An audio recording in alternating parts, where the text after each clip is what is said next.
بہوؤں کو چاہیے کہ وہ اپنی ساس کو کھلاویں. ساس تندرست ہے، اس کو اللہ نے طاقت دی ہے، تو وہ اپنی بہوؤں کو کھلاویں، اپنی ماں کے ساتھ، اپنی بہنوں کے ساتھ، اپنے پڑوسیوں کے ساتھ.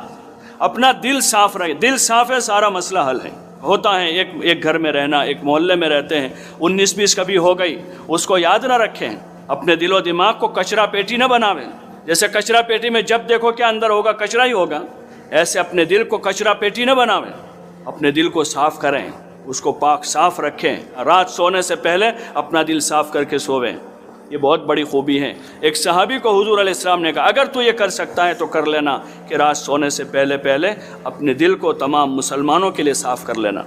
یہ بہت بڑی خوبی کی چیز ہے. اور پھر صبح اٹھ کر اللہ کے بندوں کے ساتھ جو ہے چھوٹے بن کے رہیں. اللہ نے جسم میں طاقت قوت دی ہے تو خدمت کریں. خوب خدمت کرنا عیب کی چیز نہیں ہے. اس زمانے میں خدمت لینا ایک کریز ہو چکا ہے. اس لیے وہ گھر بڑے شمار ہوتے ہیں جہاں کام کرنے والی ہو، 1 ہو، 2 ہو، 3 ہو. لوگ اس پر فخر کرتے ہیں کہ ہمارے گھر میں تو 3 کام والیاں آتی ہیں. یہ کوئی فخر کی چیز ہے؟ بیمار کی خدمت کی جاتی ہے کہ تندرست ہے، اپنا کام خود کریں. حضور صلی اللہ علیہ وسلم نے اپنا کام خود کیا، حالانکہ آپ کے پاس جانثاروں کی جماعت تھی. آپ نے اپنی ازواج کو خود کام کرنے دیا، حالانکہ آپ کے پاس بہت ساری باندیاں آتی تھی، وہ باندیاں آپ دوسروں کو دے دیتے تھے، اپنے گھر والوں کو نہیں دیا. حضرت فاطمہ رضی اللہ عنہ کو باندی نہیں دیا آپ نے، اور ان کو تسبیح فاطمی بتائی پڑھنے کے لیے. اور حضرت فاطمہ رضی اللہ عنہ جو جنت کی عورتوں کی سردار ہیں، سب سے بڑے باپ کی سب سے بڑی بیٹی ہے، وہ اپنے گھر کا کام خود اپنے ہاتھوں سے کر رہی ہے. اس وقت یہ بڑا مسئلہ بنا ہوا ہے. ایک زمانہ تھا ہمارے یہاں کہ لوگ محبت سے مل جل کر رہتے تھے. 5 سال، 10 سال، 15 سال، 20 سال تک بہو اپنی ساس کی، اپنے خسر کی خدمت کرتی تھی اور محبت کے ساتھ رہتے تھے. جوائنٹ فیملی میں 2 بھائی، 3 بھائی، 4 بھائی جدا ہوتے تھے تو روتے تھے کہ مجبوری میں الگ ہونا پڑا، کہ مکان بہت چھوٹا ہے اس لیے الگ ہونا پڑتا ہے.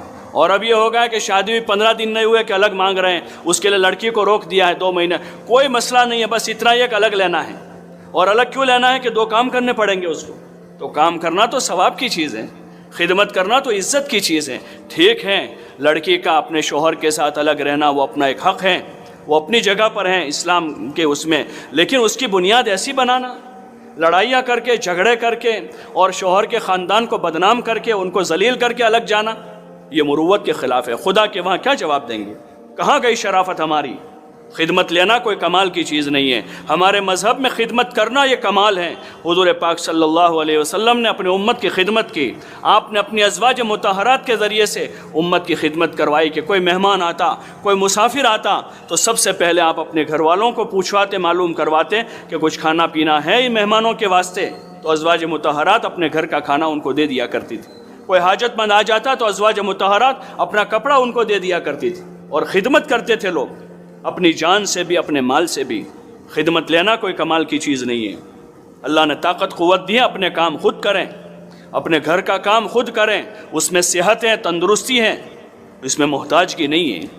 اپنی بیٹیوں کو نصیحت کریں کہ بیٹا 2 کام کرنے سے تم کمزور نہیں ہو جاؤ گی، بلکہ خدا تمہیں اس کا اجر دے گا.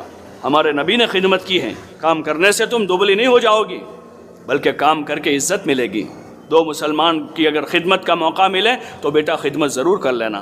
اور پھر وہ خدمت تمہارے شوہر کے والدین کی ہو جو تمہارے شوہر کے ذمے اصل ہیں. ماں باپ کی خدمت اصل اولاد کے ذمے ہوتی ہے. تو بیٹی کو کہہ کر رخصت کریں کہ بیٹا تمہارے شوہر کے ذمے جو خدمت تمہارے شوہر کے والدین جو تمہارے ساس خسر بن کر ہوں گے وہ تمہارے والدین کی طرح ہیں.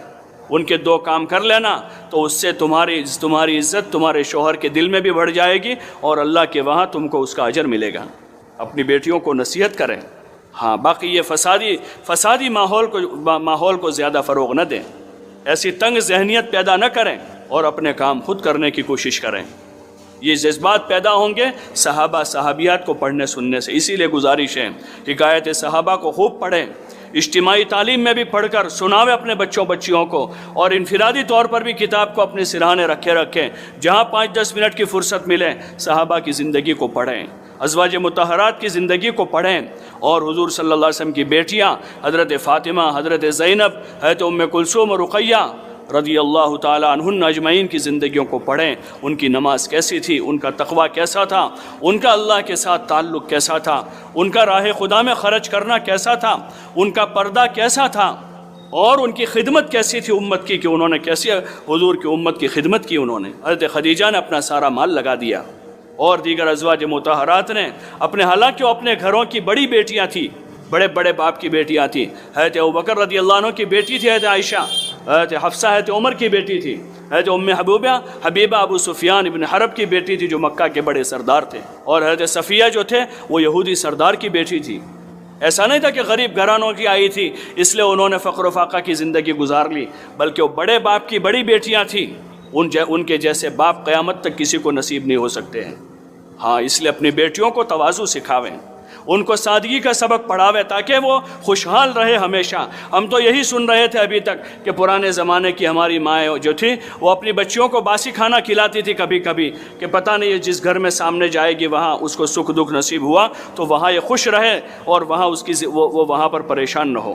ان کو پھٹے پرانے کپڑے پہناتی تھی بیٹیوں کو اپنے گھر میں جان بوجھ کر کہ سامنے شادی کر کے جائے گی، پتہ نہیں زندگی کے حالات کیسے رہتے ہیں، تاکہ بیٹی کبھی دکھی نہ ہو جاوے.